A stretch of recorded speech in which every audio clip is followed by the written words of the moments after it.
All right, ladies and gentlemen, well, it is time to begin class. So let us go ahead and continue with what we were talking about with the Industrial Revolution, which is kind of the process of urbanization. We talked about how urban lifespans really significantly fell in the early days of the Industrial Revolution, but I also mentioned to you that over time, eventually, of course, those numbers go back up and actually exceed where they were before. So in the long term, industrialization improves lifespans, but in the short term, it actually harms them.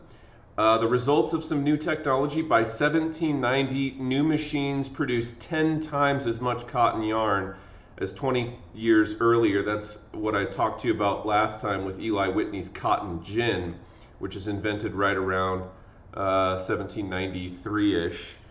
By 1800, production of cotton was England's most important industry. And of course, cotton is a far preferable fabric than wool for a multitude of reasons. But nonetheless, cotton becomes the staple crop of the Americas. And really, where England is getting all of its raw cotton from is largely going to be from America, but also from Egypt. There is some cotton growth in Egypt and some other places in India and stuff like that. But aside from that, the lion's share of the cotton definitely came from America, where cotton became the #1 export in the United States at the turn of the 19th century. Basically, over half of all of our exports, everything that the United States was exporting back in the early 1800s, over half of it was cotton, which goes to show you just how significant cotton was to the United States economy in those early years of the nation. By 1820, cotton finished goods are almost half of Britain's exports. They take the cotton and they turn it into fabric. And by 1850, England produced more than half the world's cotton cloth. So cotton goods over time, which had previously, cotton was previously of all things known to be kind of it was associated with poor folks. The only people who would have been making their clothing out of cotton prior to it becoming a viable crop for mass production, the only people who used to wear cotton were essentially slaves and other poor farmers, because they would have been the only ones growing it to be able to make clothing out of it. And eventually, it's interesting because cotton becomes, so much more desirable. And before long, everybody wants to be wearing cotton clothing, whereas just 50 years earlier, it was seen as peasant garb. Cotton goods became cheaper and enjoyed by all classes. Poor people could now afford to wear even things like cotton slips and underwear, whereas previously it was not as common. Steam engines and coal. The use of coal power for steam engines was one of the hallmarks of the Industrial Revolution. And the revolution in energy involved a transition from wood burning to coal burning, which I mentioned to you last time. And by 1850, again, England was producing about 2/3 of the world's coal. And I think that they even mentioned that in the documentary that I had you guys watch for Tuesday. The steam engine was initially invented by Thomas Savery and Thomas Newcomen in 1705, these two guys invented steam pumps to pump water out of mines. That was the initial purpose for steam engines, was to pump water out of mines. But eventually, of course, they start putting them on other things. So the steam engine powers the Industrial Revolution. The four major effects of the steam engine were cheap transportation, because previously, not only was it really difficult to travel across land, here's the thing that's an interesting historical difference between today and olden times. Today we look at land as being the great connector between places. We look at the water as being the obstacle. We have to fly over it or whatever in order to get where we want to go. Previously, water was thought of as the great connector. Water was the thing that connected places together, and people could travel relatively easily on waterways, rivers, oceans, Great Lakes, etc. And land was considered the great barrier. And so as a result of that, it was really difficult to travel around Europe. I mean, and it was expensive as well. And usually you had to, travel on relatively dangerous roads and things like that. There would be highwaymen out there who could rob you. And so, transporting yourself around, moving from place to place, long distances in Europe, used to be really expensive and really cumbersome and dangerous. After they start to create railways, of course, and they start applying steam engines to locomotives, ultimately transportation becomes far cheaper, far safer, and far faster. And also as a result of that, it creates thousands of new jobs because you can live farther away from the city and take the train into work and stuff like that. Also jobs particularly in mining and manufacturing. One of the things that's really interesting, and I believe they also talk about this in the documentary that I showed you, one of the things that we have to consider about the Industrial Revolution is it very much, once the Industrial Revolution kicks off in England, it undergoes an unusual effect that happens with certain things, and I'll give you an example in just a second. The effect is called a positive interference loop. Positive interference loop. And let me give you a very basic example of a positive interference loop. If you have ever sang karaoke and you have the microphone in your hand, what the microphone is doing is it's picking up the signal from sound waves traveling through the air. It sends that signal to a speaker that amplifies that signal so that it comes out louder, so your voice can be heard over the music. And if you turn up the microphone too much, what will happen is the sound traveling through the speaker, which is magnifying the sound, will come back into the microphone louder than it did the first time, which will then send it through the speaker louder, which sends it out louder again, which picks up louder again, and before long you have what's called feedback on the microphone, and it's squeaking and squealing and stuff like that. Okay, that's a positive interference loop. Well, the Industrial Revolution has a very similar positive interference loop that happens, because what's interesting is that once these steam engines which are powered, of course, by coal, for the use of mining coal, that ends up so that more coal can be mined, which means that more steam engines can be powered by it, which means that there creates an even higher demand for coal, which creates even more steam engines for the use of locomotives and other things like that. And this is a very similar positive interference loop that the Industrial Revolution in England takes on. So one thing feeds the other, feeds the other, feeds the other, and before long, everything is just exploding in growth. And just like, within a matter of seconds, you can have an out of control positive feedback loop or positive interference loop when you're singing karaoke and your microphone's set too high, okay, or your speakers are set too high. So So anyhow, just an interesting thing to keep in mind because it really does lead to tremendous amounts of growth in a very short amount of time.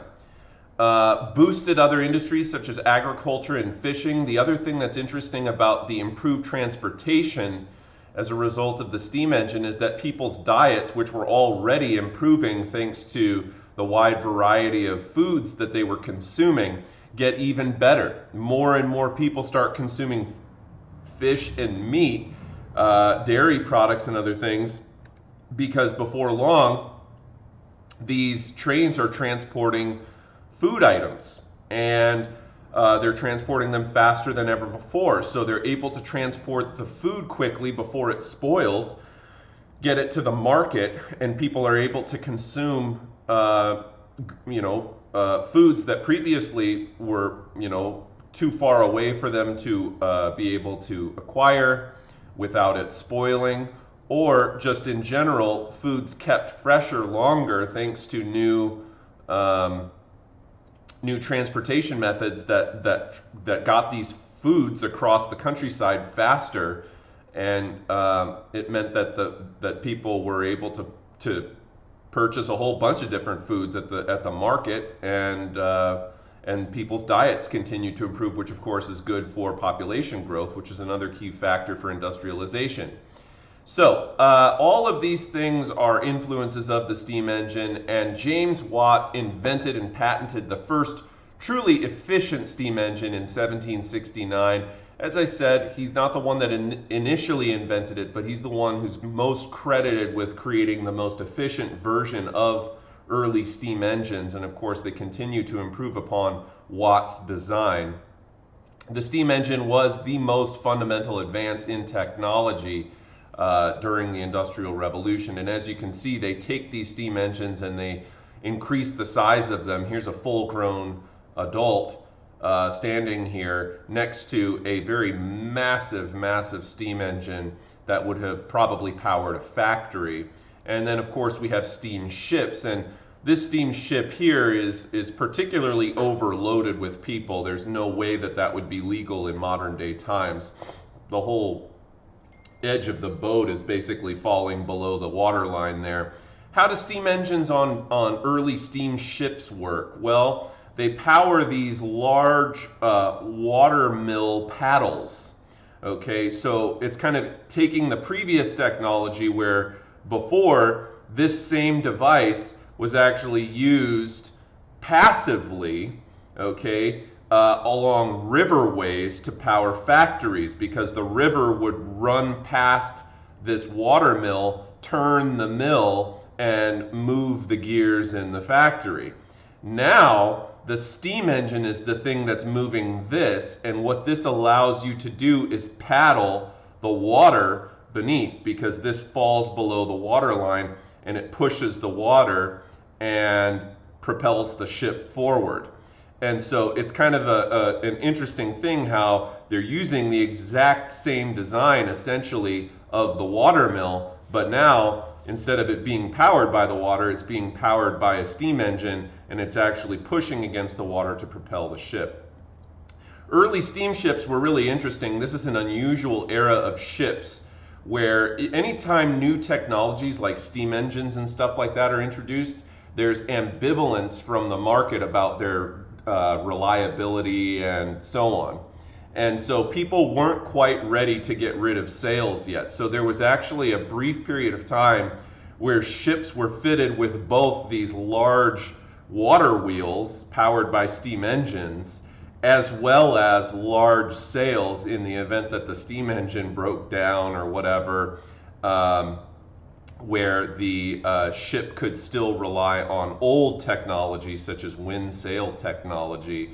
And so kind of an interesting era in ships there, but before long they are going to completely do away with the sails because they will be viewed as completely archaic and unnecessary, and all ships will be powered by steam engines. And later on, of course, they're powered by other engines, diesel engines, and then by the time that we get to the Cold War in the 1950s and 60s, they're going to be powered by nuclear engines, as many ships are today. So pretty interesting technology changes to ships and things like that, just as a result of the steam engine. Another thing I need to point out to you about this, which is really a remarkable fact in history, it's truly unbelievable. If you really stop and take a minute to think about it, steam ships only got the first steam ship. I thought I had a slide on it up here somewhere, but maybe I don't. The first steamship ever was the Clermont. And evidently I don't have an image of the Clermont in here. Oh, looks like I've got some redundancy in my PowerPoint here, it looks like. I'm going to have to fix that. The Clermont was the first steamship, and so the Clermont is invented in, let's see here. Let's take a look. Clermont steamboat images.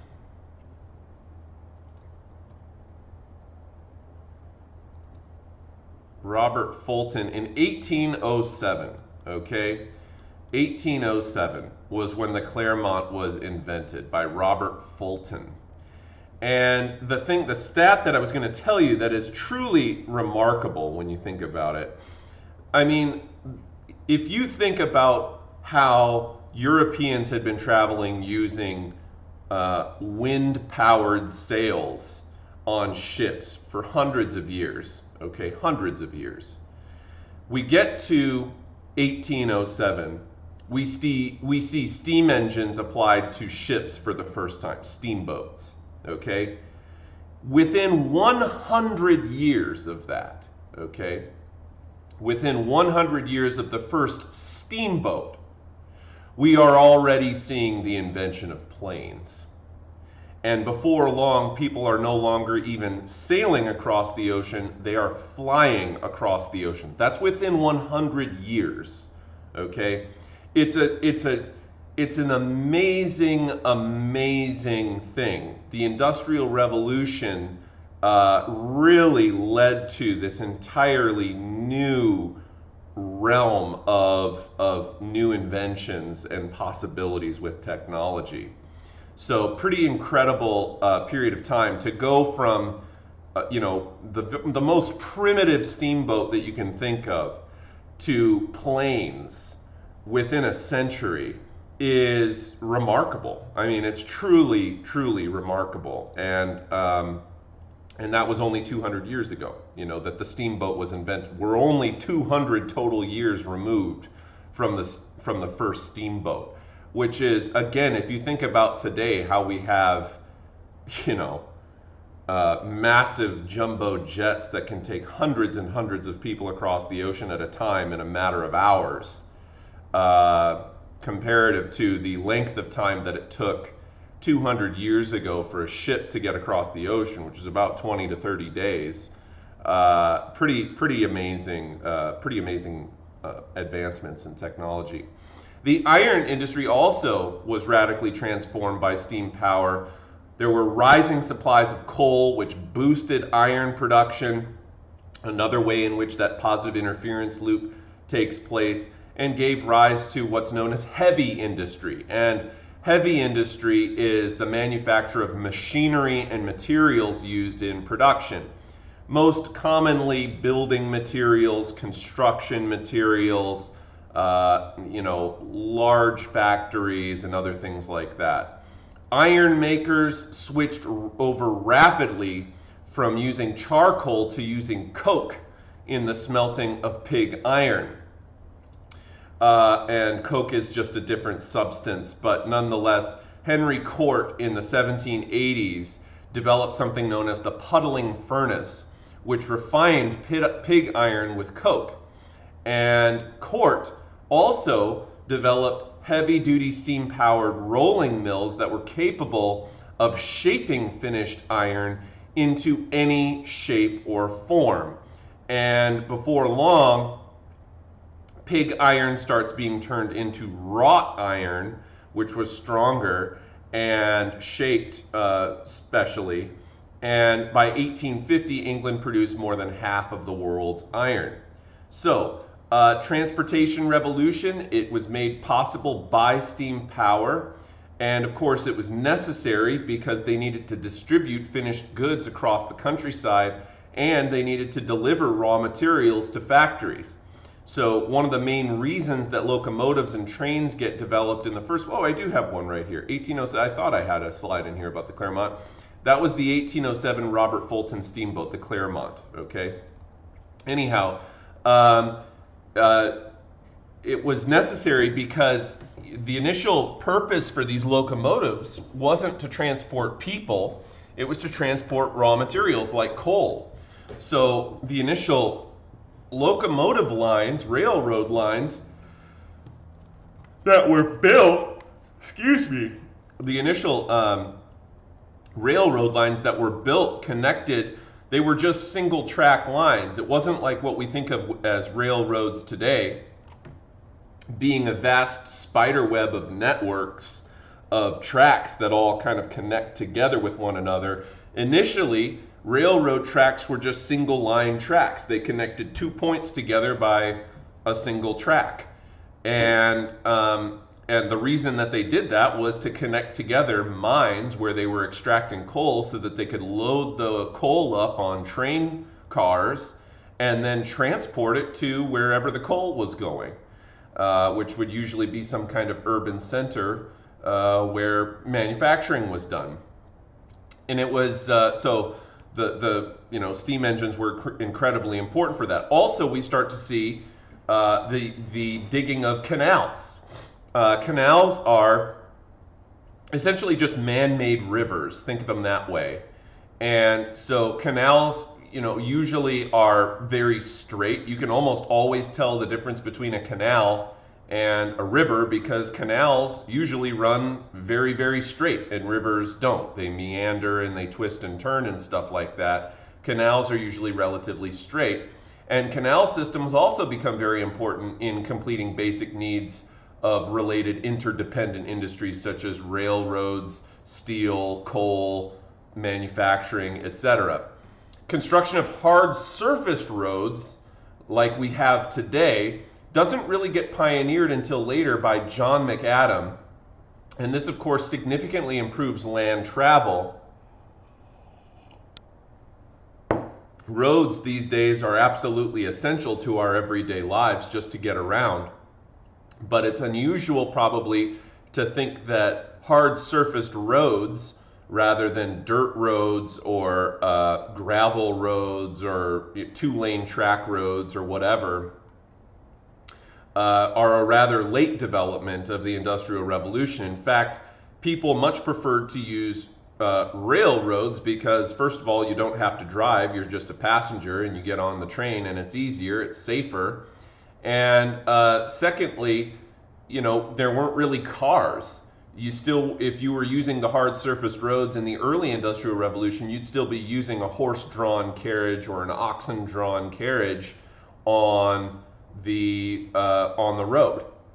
And so we don't really see the invention of automobiles come around until about the 1870s, 1880s, and even then, and by the way, in case you're wondering where do we get the word car from, it's short for horseless carriage, which is initially what cars were called, was horseless carriages. They were powered by internal combustion engines. But again, those developments don't really come around until the second Industrial Revolution, late in the 19th century. So in the early Industrial Revolution, people are much more fixated on the use and travel by way of train. So here's the 1807 Robert Fulton steamboat, the Claremont, which traveled upriver from New York City. Of course, steamboats were very important because it allowed two-way travel on rivers, and it also made travel on the high seas much faster. And so by 1838, the first steamship crossed the Atlantic Ocean. And again, think about that. 1838 is the first time that a steamship crosses the Atlantic Ocean. The first time that a plane travels across the Atlantic Ocean is going to be by, I think it's Charles Lindbergh who does the first solo flight in a plane across the Atlantic, if I'm not mistaken. And and that happens in about 1930s maybe, somewhere in there, 1920s, 1930s, somewhere in there. So really just within the span of about 100 years. Railroads, sometimes called the Iron Horse, okay, back in the early days. No one calls railroads the Iron Horse anymore unless you're 200 years old. But in 1803, the first steam wagon was used on the streets of London. Steam wagons were adapted for the use of railroads. And really, it wasn't until 1825 with George Stephenson's rocket, as it was nicknamed, where railroad locomotives became commercially successful. But within just a few years after the rocket locomotive was invented, by 1829, railroads are already being widely used across England. In 1830, his locomotive, the Rocket, traveled the Liverpool-Manchester Railway, which of course was just a single track line that connected Liverpool and Manchester, at a breakneck 16 miles an hour. Now you might be thinking to yourself, wow, 16 miles an hour, that's really not exactly, you're not going to get any nosebleeds traveling at 16 miles an hour. Well, no, you won't. But remember, it's a constant 16 miles an hour because you're on tracks. Whereas horses would get tired or have to rest or whatever. You can't just run your horses at full speed all the way down the line and expect to have a very comfortable travel. This was on tracks. It was relatively smooth. The train cars had suspension systems on them that would smooth out the travel, and it was consistent because you could move at the same speed the entire time. So railways, even though 16 miles an hour might not sound very quick to you, it was a heck of a lot faster than what people were really used to, and a whole lot more comfortable as well. And eventually, of course, locomotives get larger, they start applying larger steam engines to them, and they start traveling 20, 30, 40, 60. Now we have trains that travel 200 some miles an hour. Bullet trains in Europe and in Asia and stuff like that can travel at ridiculously high speeds on tracks and carry huge numbers of people very far distances in a very short period of time. The opening of the Liverpool-Manchester Railroad in 1830, as you can see, these early train cars that these people sat on were very similar almost to the kinds of cars that you might see at Disneyland, where people, if you're trying to get out of Disneyland in the evening time, and they have those little tram systems that take you out to the parking lot, it's kind of similar to that, except for it's on tracks instead of being a tram driven, on roads as it is in Disneyland. But very, very similar. And as you can see, early, railroad travel was kind of dangerous. As you could see here, they kind of packed these cars full of people. They're just open. You could easily have fallen out or jumped out or whatever. But eventually we have enclosed railway cars that people start to travel in as well. Many, many private companies were quickly organized to build more railroad lines, and there's a lot of competition between these companies about who is going to come out on top. Initially, when railroads are built, because these different companies are competing with one another, there is no real universal track width. And so the gauges of the track would sometimes be narrower or wider, and some trains would or would not be able to travel on different tracks. And it meant that these tracks would be very difficult to connect together and have trains travel across, because initially the tracks were being built by different companies, each of them trying to emerge as the most, profitable railroad builder. And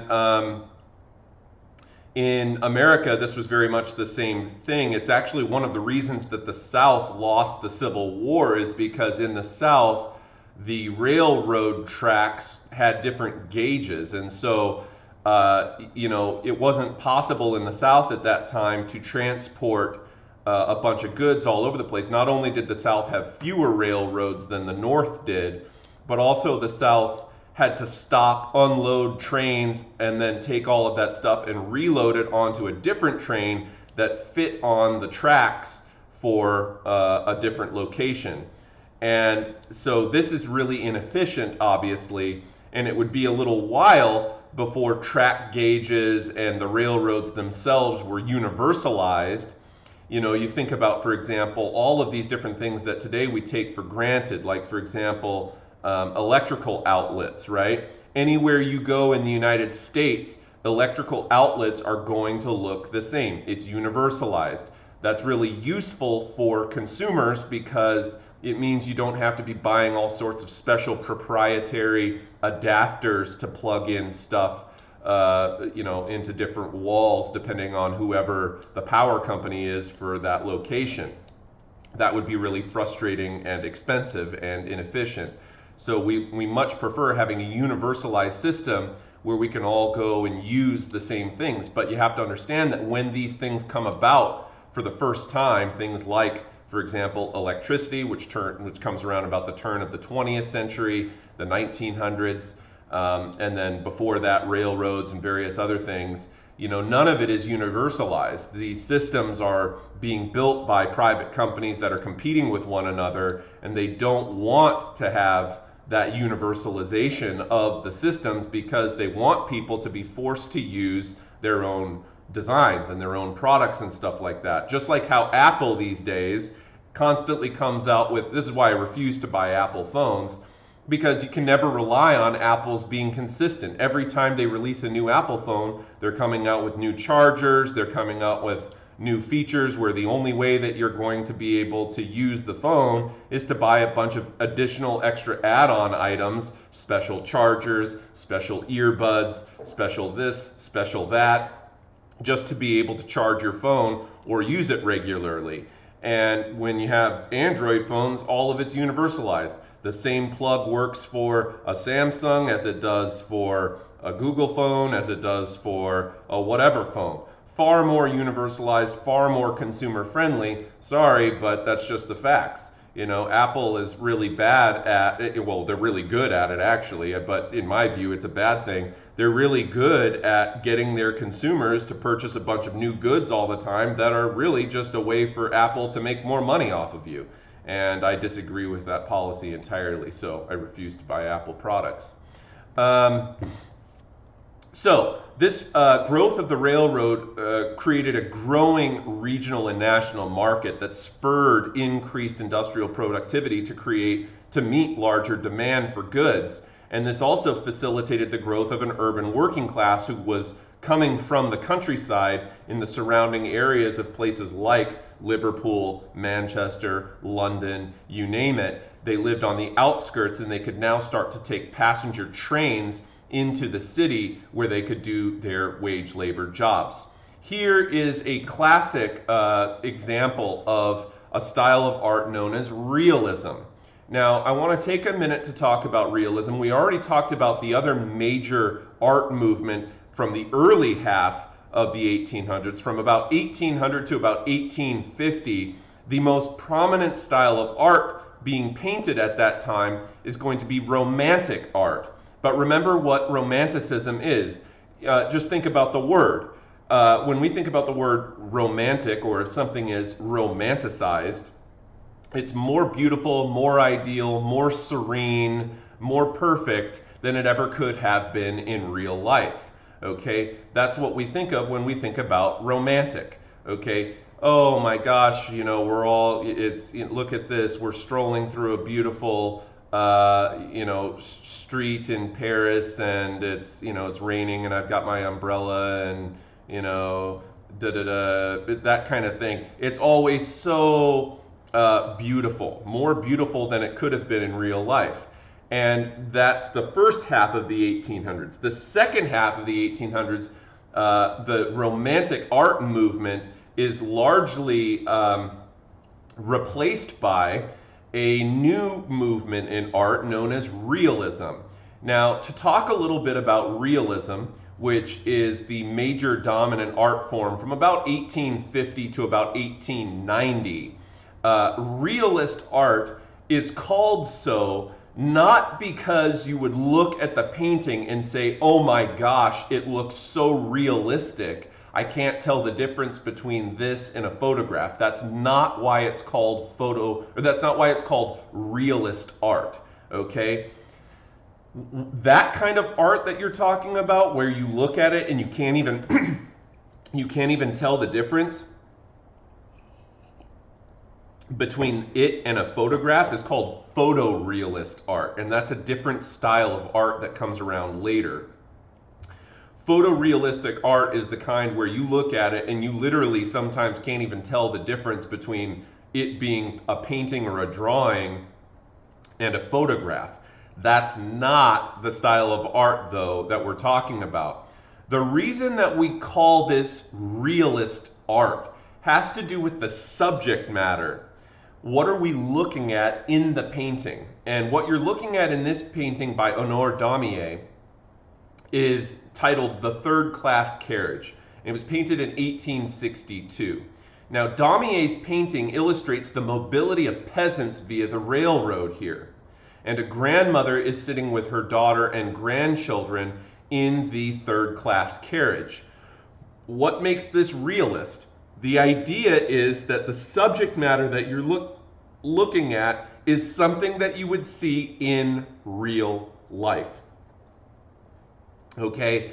These are not glamorous people. These are not famous people. These are people who are elderly. They don't have perfect bodies. They don't have perfect symmetry. They don't have perfectly depicted faces.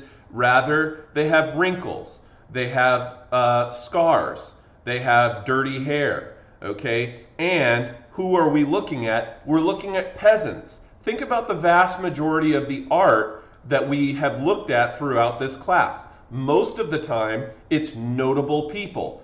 Okay? Nobles, aristocratic folks, wealthy, well-to-do families.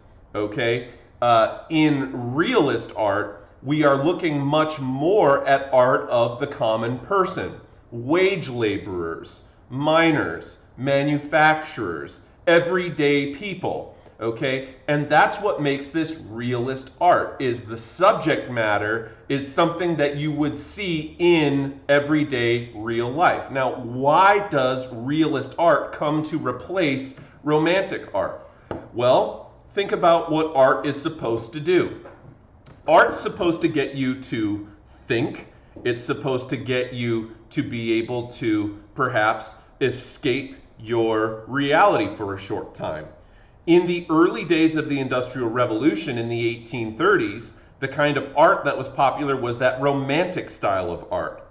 And for a time, that was good, because when people were living these miserable lives in the early years of industrialization, they could take a look at a piece of romantic art and say, remember the good old days, when things used to be beautiful and serene and nobles were having picnics in large grassy knolls and stuff like that. Okay? Well, over time, eventually, so much of the population is mobilized for wage labor that romantic style of art starts to fall out of favor.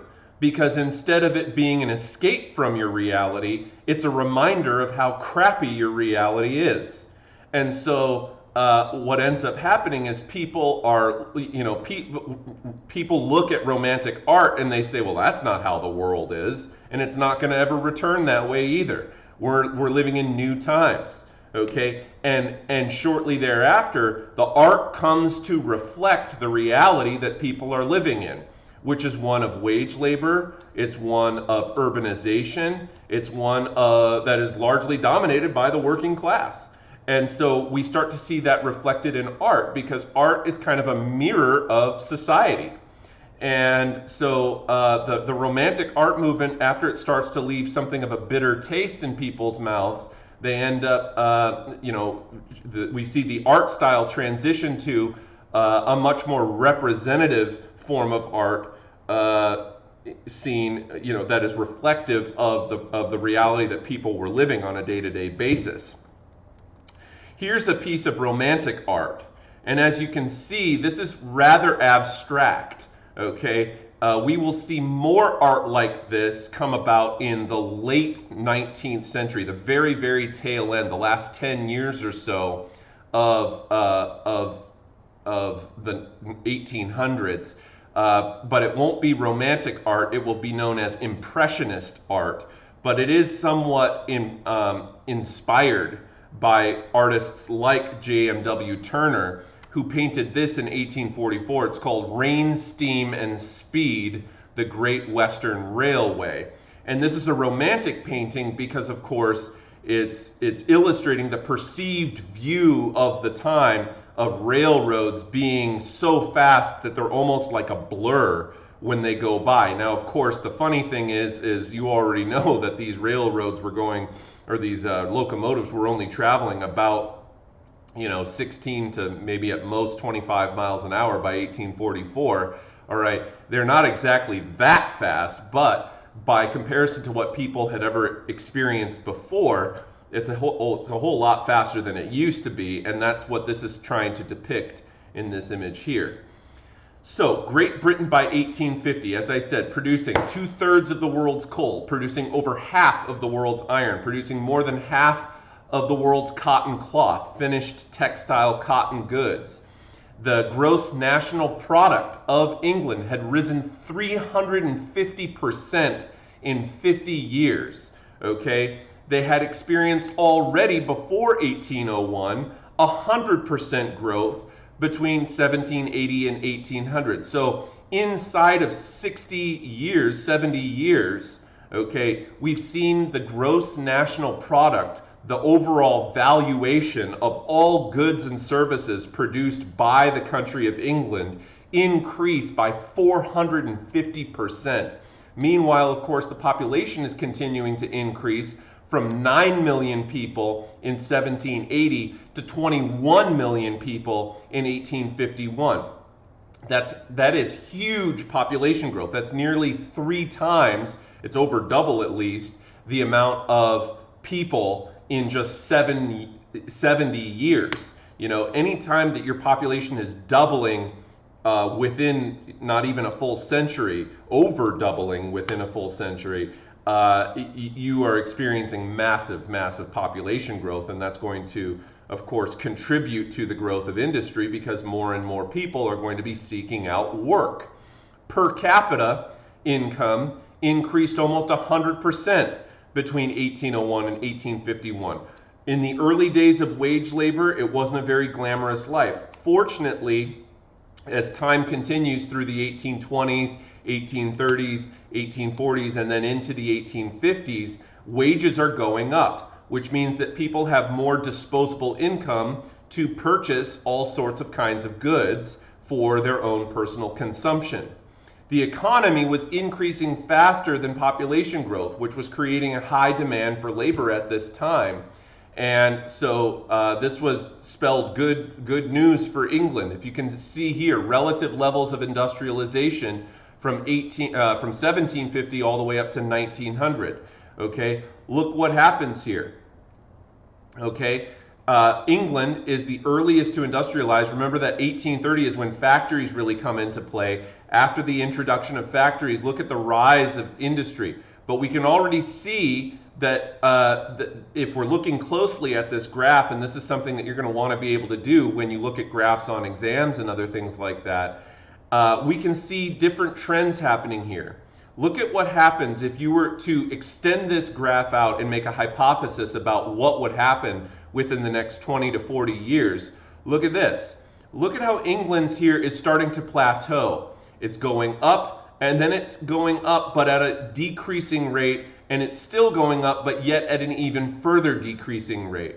Whereas with Germany, look at this. It's going up at an increasing rate, And if we were to make a prediction based on the trends of the last 20 years of this chart here, we would expect that England's would continue to flatten out more, while we would expect Germany's to continue to rise more along, the United States. This is US, this is Germany down here. Nonetheless, both the United States and Germany, by the time that we get to the second industrial revolution of the 1880s, both of them are really just starting to take off. And by the time that we get into the 20th century, when we get into World War I and then eventually World War II, what we will find is that very much the United States has overtaken the UK in terms of its level of industrialization. Another interesting feature of the first industrial revolution was known as the Crystal Palace. And the Crystal Palace was built for the 1851 International Exhibit. There was this national trade exhibit that was taking place in London, and this large structure, largely made out of metal scaffolding and glass, okay, was constructed to house this massive exhibit where England's manufacturers gathered from across the countryside and met in the Crystal Palace for this international exhibit where various people from across Europe, indeed across the entire world, came to this international display of England's industrial prowess. And it was intended to signify Britain's industrial, economic, and military power. And it was quite a structure. As you can see, the Crystal Palace was a very forward-thinking design for a palace, because it's not a true palace. There's no royalty that lives there, okay? But as you can see, the design of this building is radically, radically different from the kinds of palaces that we saw constructed during the Baroque era with the Palace of Versailles, or even during the neoclassical era, where we saw various buildings like, for example, the kinds of buildings you see in Washington, D.C., those Capitol buildings, White House, and other things like that. That was a very common style of neoclassical architecture used to design palaces as recently as the 1780s. But by the time that we get to the 1850s, just 70 years later, they're now using industrially made goods like, metal scaffolding and glass and other things like that to construct this massive Crystal Palace. Now, in case you were wondering, is the Crystal Palace still there? It is not still there. The Crystal Palace burned down in the early 1900s, I believe. I think I have it in the PowerPoint somewhere here. But so you cannot go to the Crystal Palace anymore. It no longer exists. It's been gone a long time. But it did stand for about 50 or 60 years. And, the thing that's, of course, kind of funny about it is they built the Crystal Palace over trees and other things like that. So, the Crystal Palace was kind of this amazing structure that was supposed to demonstrate man's man's dominance over nature in essence, okay? And so they literally built this massive structure over huge trees and stuff like that to demonstrate man's domination of nature. And of course, ironically, it is nature, a fire, that ultimately burns down the palace and destroys the whole thing. So there is a little bit of irony there. But anyhow, the Crystal Palace was about 1/3 of a mile long, just a massive structure, and about 800,000 square feet inside. Just absolutely huge. And so they held this great exhibition there in 1851, and it was heralded by Prince Albert to display Britain's wealth and industrial prowess. Great Britain had organized the first industrial fair at Kensington in London in the Crystal Palace, which was made particularly for this event. And it was made of glass and steel as a testament to British engineering and superiority. It was 19 acres large. It housed over 100,000 exhibits. And it even featured a tree inside, as I said, symbolic of man's domination over nature. So Britain was really using the Crystal Palace to show off to the rest of the world. And in this exhibition, 6 million people visited it over a 6-month period, traveling from other areas in Great Britain or from around the world. And indeed, as it was described at the time, England had become the workshop, banker, and trader of the world. The Crystal Palace was symbolic of British superiority in industrialization. They produced half of the world's coal and manufactured goods, as I've said now multiple times. So here you can see a drawing of the Crystal Palace in 1851, and people are on horses and stuff like that outside of it. And here is a photograph, because we are now entering into a time where we are going to be able to see photographs, because photography, early photography, comes about in about the 1830s, 1840s with something, with an inventor. His name was Louis Daguerre. Louis Daguerre was a French guy, inventor, I guess, and he was experimenting with chemicals on tin, I believe it was, and came up with the fact that you could actually expose an image onto a tin plate using a particular process. I'm not really super well versed in photographic history, but I do know that early photography comes around right around the 1830s. And when I show you this, you're probably not going to be overly impressed by it. But I'll just for the sake of doing it, what's this all about? Maria Graver. First female Mexican composer to achieve international acclaim. She's best known for the song What a Difference a Day Makes. Wow, that's cool.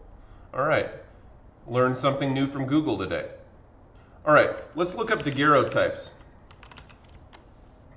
All right, so a daguerreotype, as I said, Louis Daguerre, 1840s, 1850s is when it really comes into popular use. And early daguerreotypes were quite primitive, okay? This gives you an example of kind of what the image would have looked like with an early photograph. As you can see, it's really grainy. You don't get a whole lot of high quality imagery, but you know, it kind of goes to show you what some of these things looked like in the early days. I'm actually trying to find a different one. Let me go back to Google Images here and see what I can pull up. Early daguerreotype. Maybe I'll just type in first photograph. This is what I was thinking of right here. This is actually the first photograph. Oh, really? You're going to do this to me? Let's just open it up in here. We'll do this. Open image in new tab. So this is actually the first photograph ever taken, and you can see it's taken out of a window. This is the skyline, and this is like the roof of another building and the walls of some other buildings here. Again, not a very high quality image. It almost looks more like a drawing than it does a photograph. But this is what an early daguerreotype would have looked like. Really, you're not capturing much other than light and shadows, and you can barely make out some visible features like windows and other things like that on some of these buildings. So not very high quality, but within a short period of time, okay, within a very short period of time, we see the photography improve. And I wanted to show you this image here because this is a really cool one. Whoops, I don't want to save it. I want to open it in a new tab. All right, this is a really cool image. Now, little just interesting fact about early photography.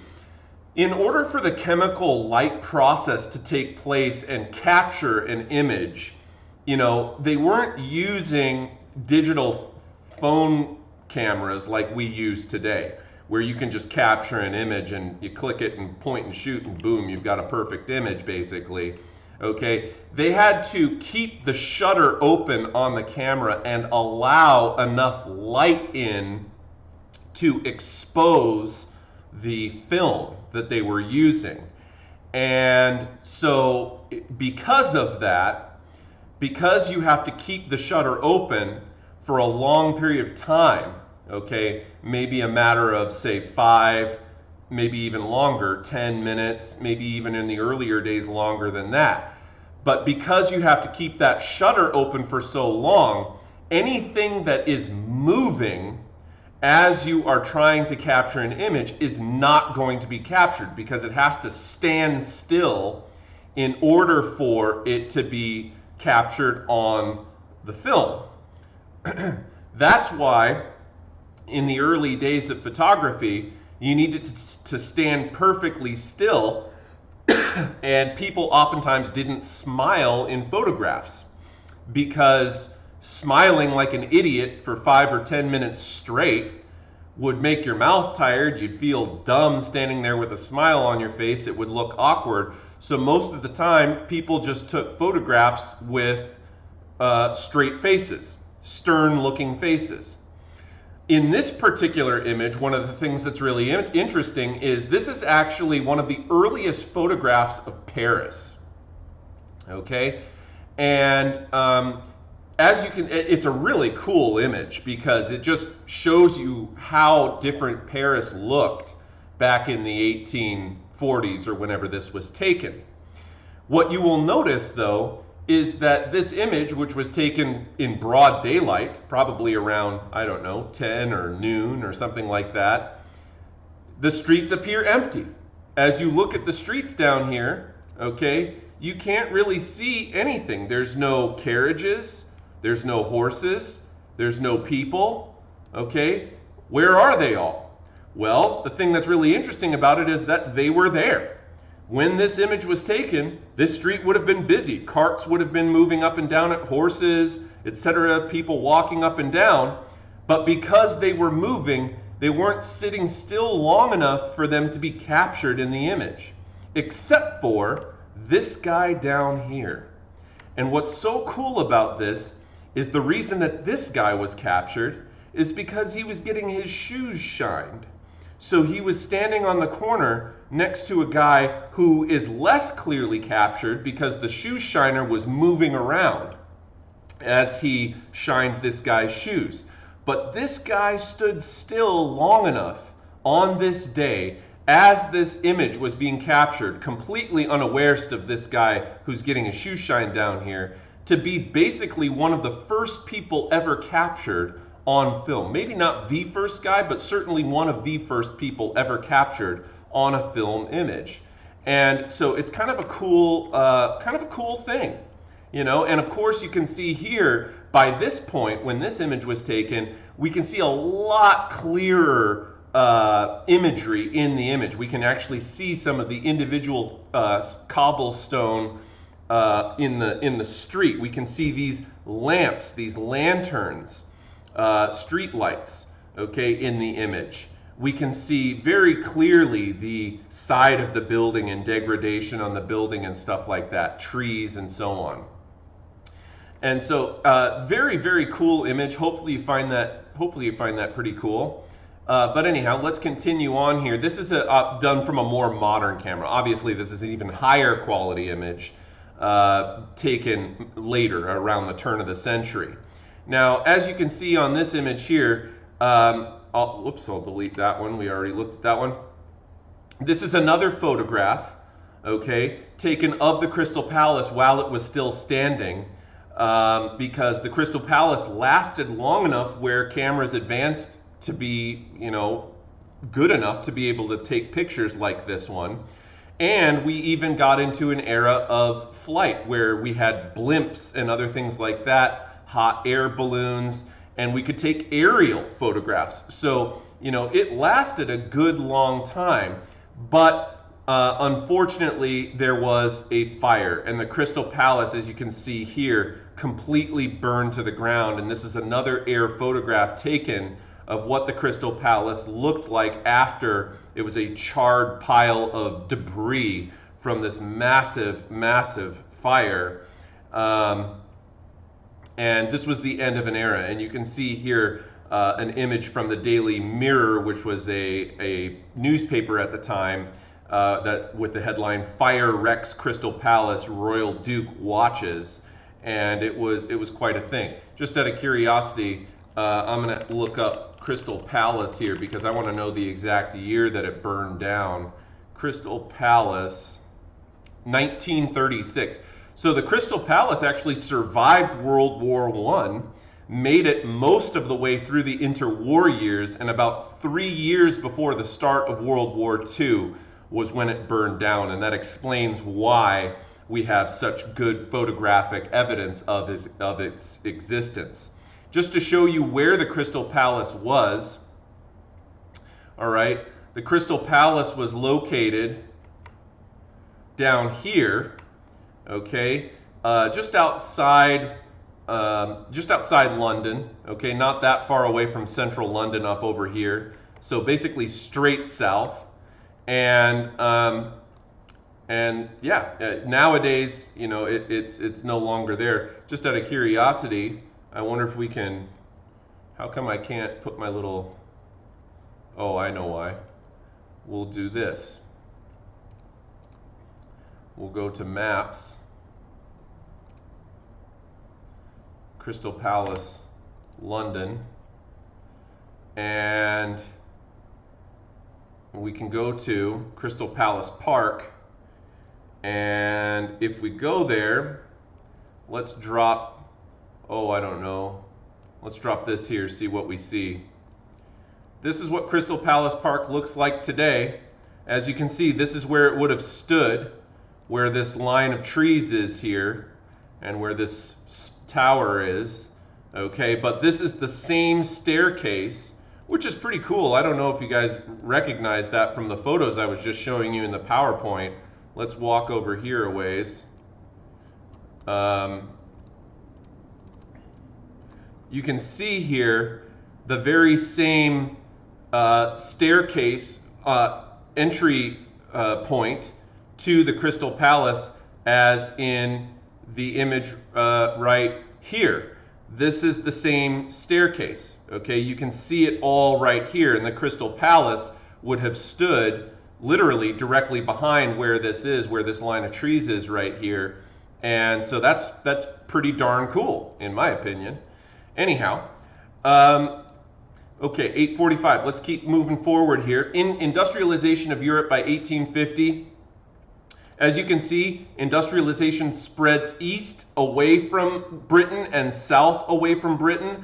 Places that are going to be the farthest away from Britain are also going to be the farthest away from industrializing. So Spain and Portugal, located in southern Europe, southwestern Europe, they're going to industrialize relatively slowly compared to Britain, or even compared to areas of Germany, France, Belgium, the Netherlands, Switzerland. All of those are located much closer to London and England in general, and so they industrialize quicker. Russia, about a century behind in terms of industrialization. We don't see Russia hit the same levels of industrialization as Britain until the turn of the 19th century, and not even then really. They're still a long way back, even at the start of the 19th century, as well as Italy and the Ottoman Empire and what becomes known as the Balkans, which is southeastern Europe over here on this side.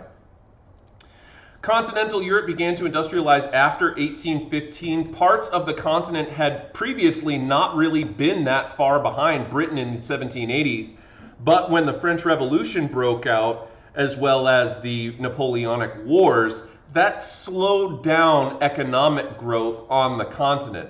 So cottage industry had grown in certain areas of Europe, and they had been copying certain industrial techniques. But when the Napoleonic Wars broke out, they hindered economic growth, and trade was disrupted. In many places, you had runaway inflation where your money was valueless pretty much as soon as you got your hands on it, and it reduced consumer demand as well. And during this time, access to British machinery was reduced, of course, because Britain was protecting themselves from the threat of Napoleon. By 1815, continental countries further lagged behind industrially than in 1789. Here we can see industrial growth in Britain, where we see these railroads starting to increasingly interconnect different places together. And then, you know, they called this the British miracle, basically, where European nations on the mainland yearned to adopt this British miracle of industrialization that they had been developing throughout the last several decades by the time that about 1815, 1820 rolls around. The first areas on the continent to be industrialized were Belgium, France, and at that time, Germany was not yet a unified nation. So Germany was still a loose-knit group of a bunch of different German states. And remember that Napoleon was really the one that first initially started reorganizing those German states into their various districts or departments. And generally, industrialization moved west to east and north to south in Europe. All other areas across Europe had to wait until after 1850 to begin industrializing due to a number of troubles that, you know, they just didn't have the infrastructure necessary, land, labor, capital, the way that Britain did to be able to industrialize quickly, and it took them a while to develop those factors of production that we were talking about. Industrial struggles on the mainland. Okay, so despite achieving population growth, agricultural reform, expansion of cottage industries, and so on, as well as increased foreign trade, continental countries did not have all the advantages England did, and that's really why they lagged behind. They had poor roadways and river tolls that hindered the transportation of raw materials across their countries, as well as finished products. When, you know, because not only are you transporting raw materials to your factories, you're also transporting finished materials, finished goods to be sold away from your factories to bring them back out to the consumers. And, you know, they didn't have the kinds of systems in place that made it very easy for them to do these kinds of things in places like Spain, Italy, Russia, and so on. Also, in a lot of those places, they were still hindered by having the guild system in many of these urban areas. So when we think about the guild system, that's that old medieval system of master and apprentice, where people would work in urban guild workshops as urban laborers. They would become an apprentice of a trade. They would eventually become a journeyman, where they might go and try to establish themselves elsewhere, and so on and so forth. And those guilds had a tendency to slow down industrial manufacturing because the guilds wanted to retain total control over the manufacturing of goods rather than see the manufacturing switch into the hands of private businessmen and investors. Also, you don't have the spirit of entrepreneurialism in many of these places that you did in England. So investors in places like France and particularly southern France and Spain and Italy and so on, they were unwilling to make risky investments in the same way that the British investors were, as well as the French Revolution and Napoleonic Wars had destroyed a lot of trade networks and decimated the working population, because the working population were the ones who were losing their lives fighting these wars. So these are all struggles that hindered growth of industrialization on continental mainland Europe. All right. British snobbery. Okay, so the separation of Great Britain from the continent eventually put the continent at a disadvantage in terms of having access to machinery, because the British did everything that they could to try to prevent the sharing of their secrets. They wanted to keep these British manufacturing trade secrets away from other nations so that they would be able to monopolize, to the extent that they could, the amount of growth that they were experiencing and prevent other places from catching up to them. So some Brits, though, looking to make a buck, took their skills, took their know-how, took the designs of various machinery, and illegally brought them over to places like America, France, Belgium, Germany, the Netherlands, and so on, and they made an absolute financial killing by bringing this new technology to places that had never seen it before, and exploiting the less knowledgeable continental industries of British manufacturing technology. Some continent dwellers started resenting the British snobbery of this and preventing the spread of the miracles of industrialization. We also start to see industrialization depicted in art by the time that we get to about the 1900s. These pieces here are part of an art movement known as Futurism, which is really kind of a little bit outside the bounds of the unit that we're in right now. But you can see how they take and basically put human features. They humanize industrial features of these various industrial manufacturing processes. After 1815, continental Europe starts to catch up to Britain industrially. They started studying and avoiding Britain's costly mistakes during the early industrial period. And frankly, the way that industrialization takes place in different countries differs per country. Belgium, the Dutch Republic, Holland, and France began industrializing shortly after the fall of Napoleon. And then Germany, Austria, and Italy started developing later on in the mid-1800s, 1850s and 60s. And then Eastern Europe and Russia really don't start developing industrially until the late 19th century, the late 1880s, 90s, and into the early 20th century. Here's another piece of futurist art for you. Many of these nations borrowed British technology. They hired British engineers. They attracted British capital because the British start realizing that they can invest in the industrialization of other nations and make money that way. And so eventually the British kind of change their tune, and rather than trying to prevent other nations from industrializing, they actually take their own wealth and start investing in other nations industrializing and make money that way. They use the power of their strong sovereign central governments and banking systems to promote their native industries. For example, in Belgium in 1830, they pioneered the organization of big corporations with lots of stockholders, which is how our modern day stock market works today. Banks were using money to develop industries and then became industrial banks. So they're exclusively banks that were being used for the promotion of the growth of industry. Here's some more futurist art for you from some spinning technology here to make rope or thread. Banks in France and Germany start to become important in the 1850s because they're the ones that start giving out loans for the development of railroads and companies who serve in heavy industries like mining and manufacturing. Remember that the first Bank of France was developed under Napoleon, but a little bit later on, they come up with the most famous Bank of France was the Crédit Mobilier. And that's not how it's pronounced. I'm sure it's like Crédit Mobilier or something like that. I can't speak French, okay? But this is Crédit Mobilier.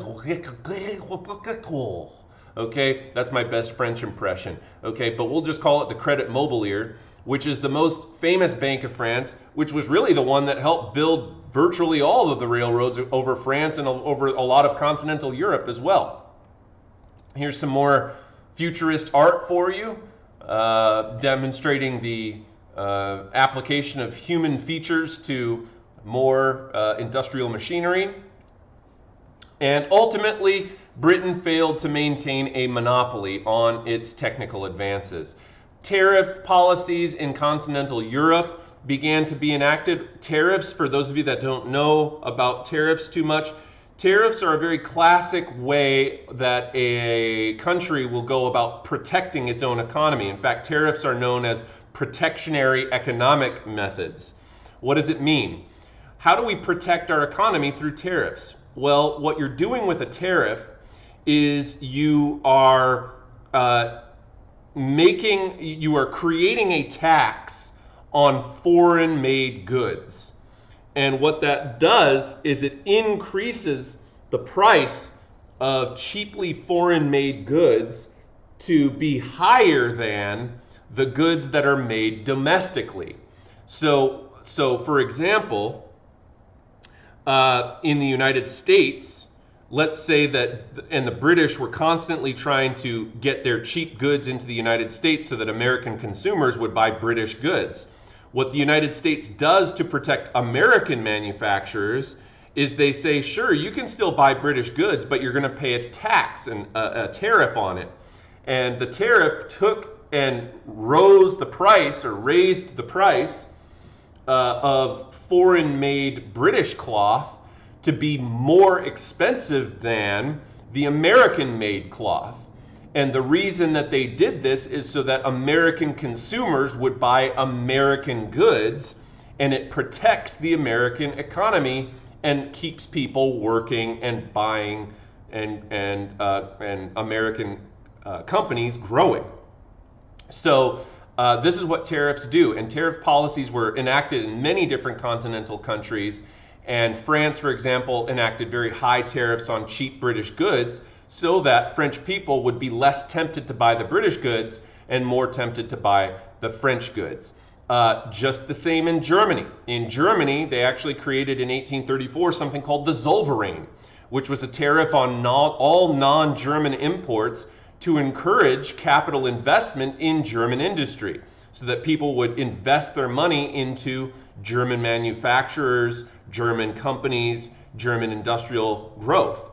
And the Zollverein established a free trade zone and a single uniform tariff that was levied against all foreign countries outside of German states. The most significant result was increased production and availability of manufactured goods. So of course we see the relative share of world manufacturing, and as time goes on after the invention of the factory system, we see the United States, Britain, Germany, France, the Austrian Empire, even the Russians and Italy, by the time we get to about 1900, contributing to the overall world manufacturing output. You can see here on this chart, and I know I'm out of time, this chart is demonstrating to you per capita levels of industrialization over time. And look at the numbers for Britain, which goes from 10 to 115. India and China, on the other hand, are subject to imperial rule. And even though back in 1750, more or less it's a pretty even playing field outside of maybe the United States here, over time, India and China actually see their industrial output drop because European nations have gone to these places and begun to set up colonies or set up extraterritorial rights that dominate these countries' trade by a foreign power. And this actually causes China and India's industrialization to drop over that same period of time, whereas we can see in the West, in Europe and the United States, all of these numbers comparatively increase over time, although some more than others. All right, that brings me to the end of today's lecture. Thanks so much for tuning in today, and we will see you back on what? Monday? No, Tuesday. We'll see you back on Tuesday. I think we have another 3-day weekend. So have a good one, folks, and I'll put up an assignment for more reading guide questions in not too long a time. Take care.